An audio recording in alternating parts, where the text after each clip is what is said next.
Yun oh. Mga kabukals oh. Oh. Saktuhan lang yan, oh, 'di ba? Saktuhan lang yung lakas na yan na flow ng tubig. 'Di ba? Yan ang gamit ng ating gripo para makontrol nga natin yung lakas niya. Kasi nga malakas naman talaga. Malakas talaga. Pero yan po ang ating solusyon dyan para makontrol natin yung lakas niya at hindi po ma-overwhelm yung ating aquaponic system. Tingnan natin. Is it flowing? Oh, 'di ba? Oh, sakto lang yung kanyang bagsak oh. Nakita niyo naman oh. Lawan natin. Oh. Sakto lang yung kanyang flow. Oh. Kasi kung malakas yan, parang sapa yan mga kabukals. Pero hindi, sakto lang yung kanyang flow oh. Ayan, yan ang saktuhan lang na flow, yung ganyan. 'Di ba? So na-control natin yung lakas ng ating submersible pump. And ito oh, saktuhan lang talaga yung balik mga kabukals oh. Oh. Hindi malakas, hindi mahina, saktuhan lang para sa aquaponic system. Ayan mga kabukals, so looking good na po. Ready na. So ano na lang, yung pagpupuno na lang ang kulang natin. Bukas magpupunla na ako ng patola. Yan, magpupunla na ako ng patola mga kabukals. Yung iba namang itatanim natin like yung talong, kamatis, sili, at iba pa, nabibili yan dun sa may seedling dito sa may Angat na tubo na. Parang 2 inches na. Nabibili po yun ng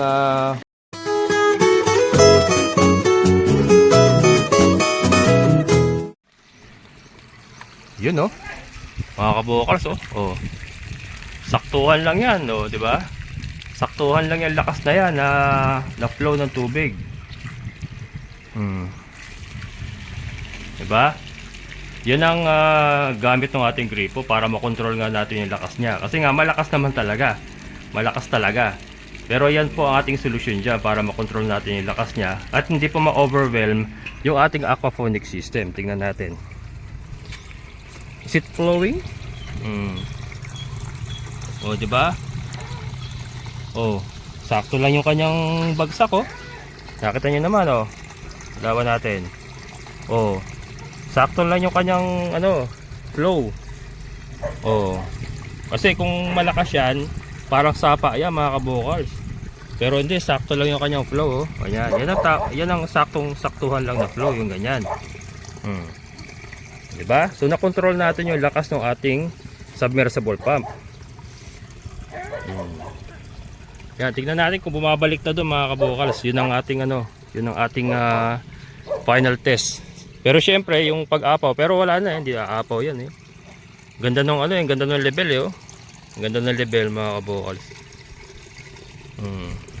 Tingnan natin to tingnan natin yung ibang tingnan natin ibang part ng ating aquaponics dito sa may kabila. Dito sa may dulo, yan. Maagos ba ng maganda? Let's see the look. Maagos na maganda. Kaganda oh. Kaganda ng agos mga kabukals. So, saktuhan lang talaga oh. Sakto-sakto lang. Ni wala kang current na makikita. Pero lumalakad dyan.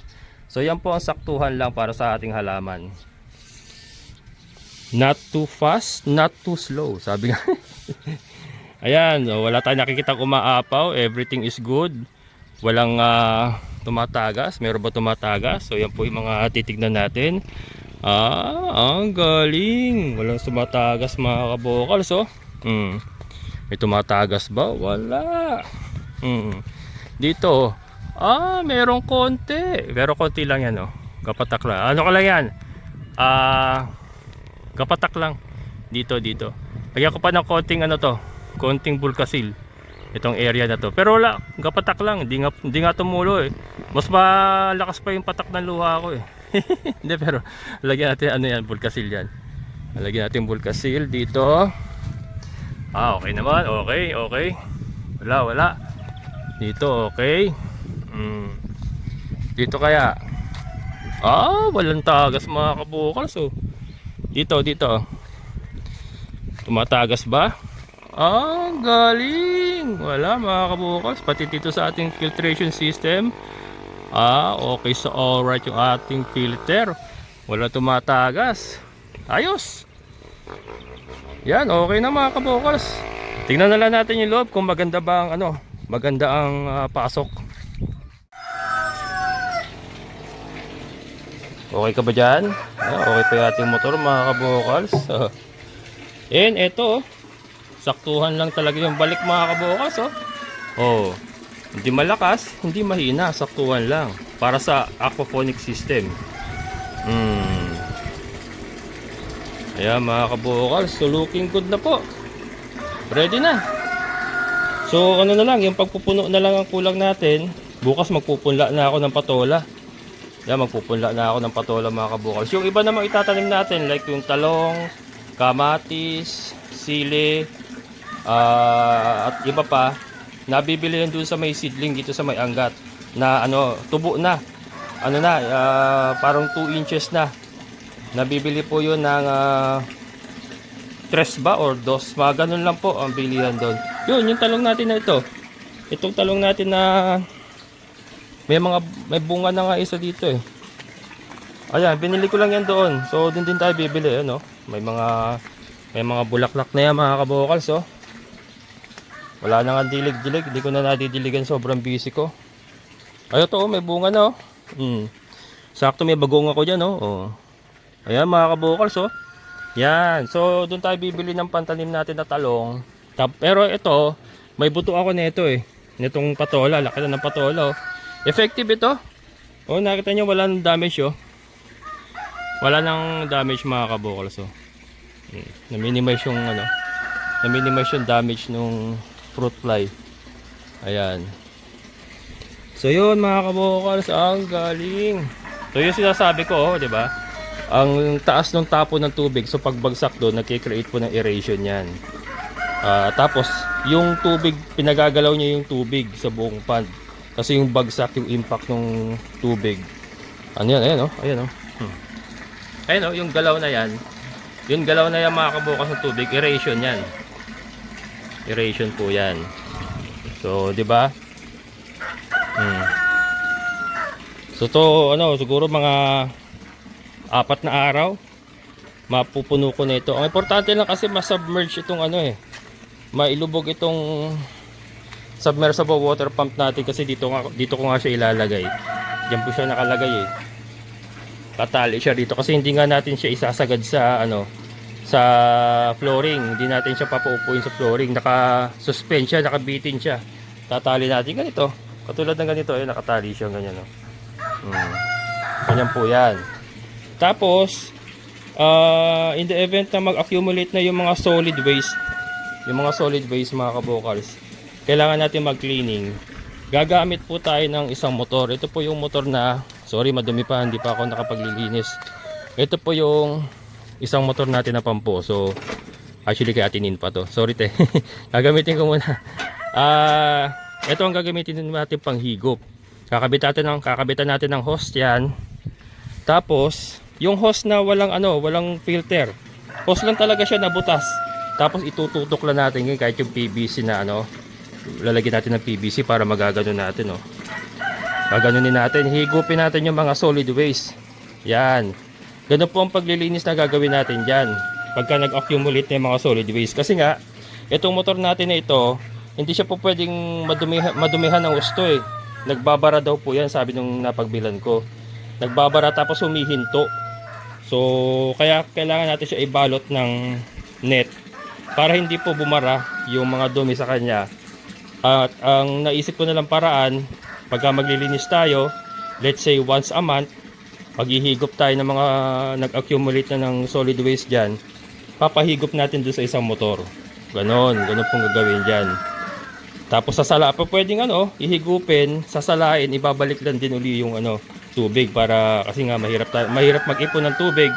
So siguro may pangsala lang tayo nakapatong dito. Ihigupin niya, tapos ibabalik lang din yung tubig, maiipon yung mga solid waste. So yun po yung itatapon natin. So ganun pong gagawin natin dyan mga kabukals. So yun, nakita nyo mga kabukals, lahat naman po ng problema may paraan. Kaya yun po, Yun po ang mga pamamaraan na gagawin natin para po makompensate yung mga flaws or mga kakulangan ng ating sistema. Gaya nga sabi ko kanina, hindi kasi tayo po pwedeng gumamit ng maliliit na water pump kasi nga hindi niya may akyat yung tubig doon papunta doon sa ating aquaponics kasi mataas nga po yung aquaponics natin. Ngayon mga kabukals, bakit ba mataas yan? Kasi may downline pa yan mga kabukals dito. Yung patulahan natin ngayon na yan, saka yung taniman natin ng talong na yan, magiging aquaponics pa rin po yan. Downline. So yung instead na dumiretso dito, magkakaroon pa po ng downline dyan. Aquaponics pa po. Aquaponics. Tapos saka babalik dito. Ganun po ang plano ko dyan. And then, pagka okay na uli, pwede tayo mag-extend uli doon ng aquaponics. Parami po ng parami yung ating aquaponics system. Ganun po ang mayayari dyan. Ayan po, pang-umpisa lang po. Pang-umpisa lang po yan kasi medyo magastos din po yung mag-setup ng aquaponics. Pero unti-unti nga, palalaguin natin mga kabukals. At magtatanim tayo ng mga high value crops. Pagka naparami na natin yung ating aquaponics system, na marami na tayong butas na pwedeng pagtaniman, pwede na tayo magtanim ng mga high value crops. Ayan. Pero ito, initially, nakikita ko, maganda po yung sistema, maganda po yung flow ng tubig, kontrolado po natin yung tubig doon, na alam ko maraming nangangamba or maraming nagko-comment na sobra daw po lakas ng ating water pump. Yun po yung solusyon natin. Makokontrol po natin gamit po yung gripo. 'Di ba? Tapos, yung tubig, naiaahon ng ating motor kahit mataas po yung ating filter doon. Kaya niyang iangat kasi malakas po siya. And then pagdating doon, kaya nating kontrolin yung lakas. 'Di ba?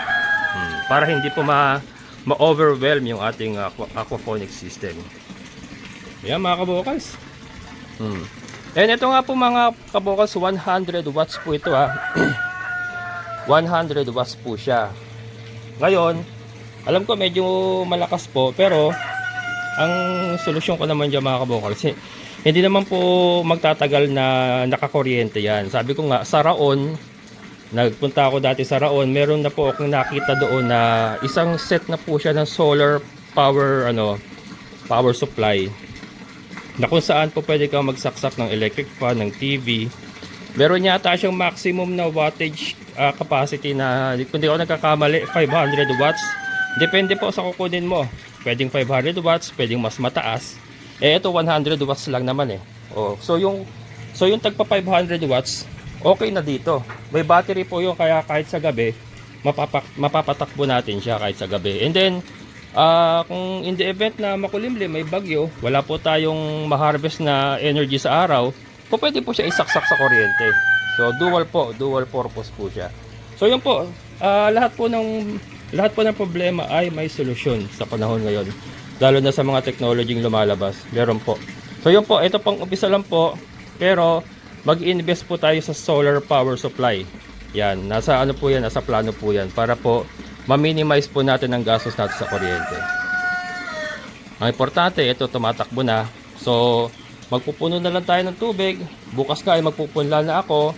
Pag napuno na reach na natin yung gusto nating level ng tubig, ibabalik na natin yung mga manok sa ating mga battery cage. Yan, start na uli sila.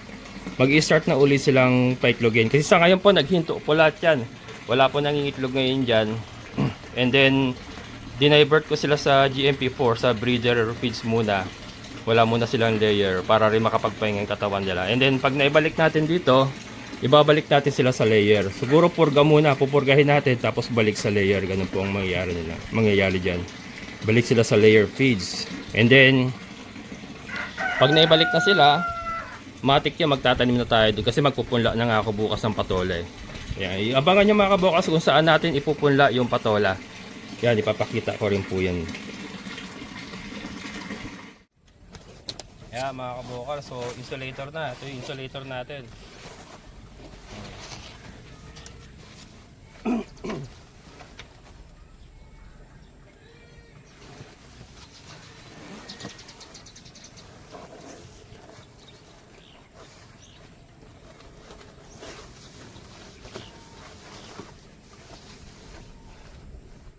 Ayan mga kabukals, hindi ganun kaganda, pero yung purpose ay nandun. Mapoproteksyonan yung ating filter na drum para hindi siya lumutong. And then ito yung sa taas niya mga kabukals, kasi hindi umabot yung nabili kong ano, ito, ano pa pangalan nito? Hindi umabot, dalawang rolyo lang to eh. Bali 50 ang isang rolyo. O 100 pesos lang nagastos natin dito. Ayan, so ito itatakip na lang natin sa taas.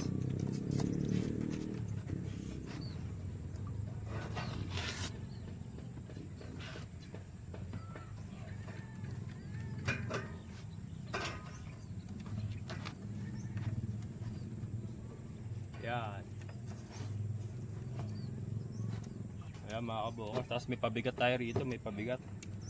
Bato na lang. Ayan mga kabukals, diba?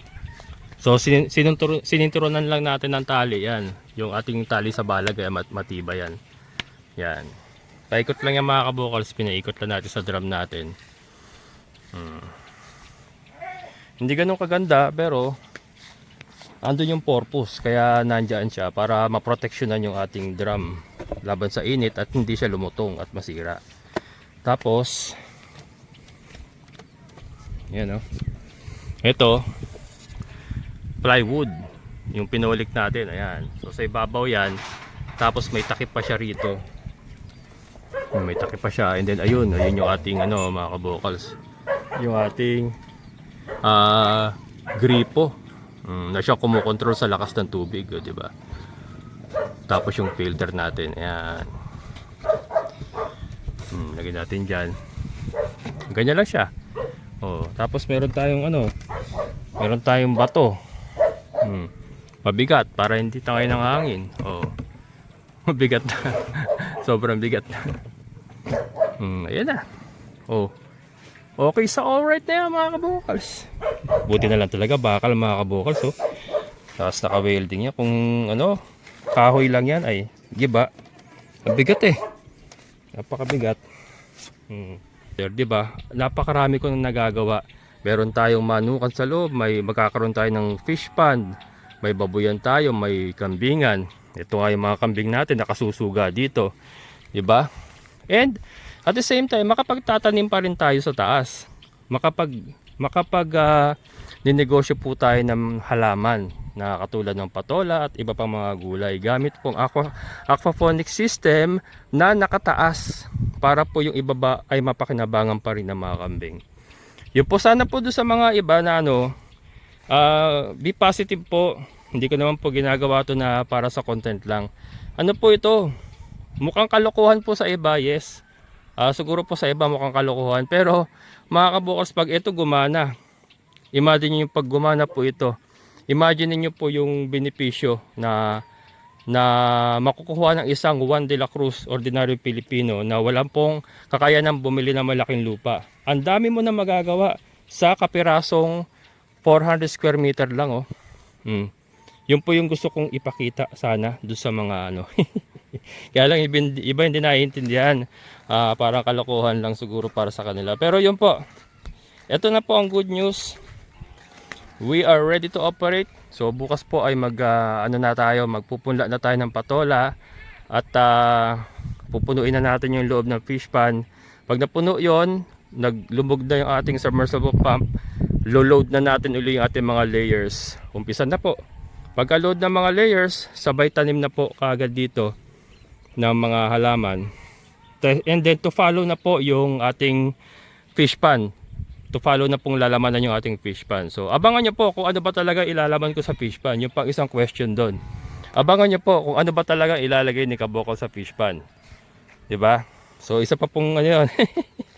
Isa pa pong abangan nyo mga kabokals. Ano ba talaga?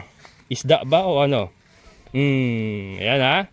So yan mga kabokals, maraming salamat. Hanggang dito na lang. Abangan nyo po.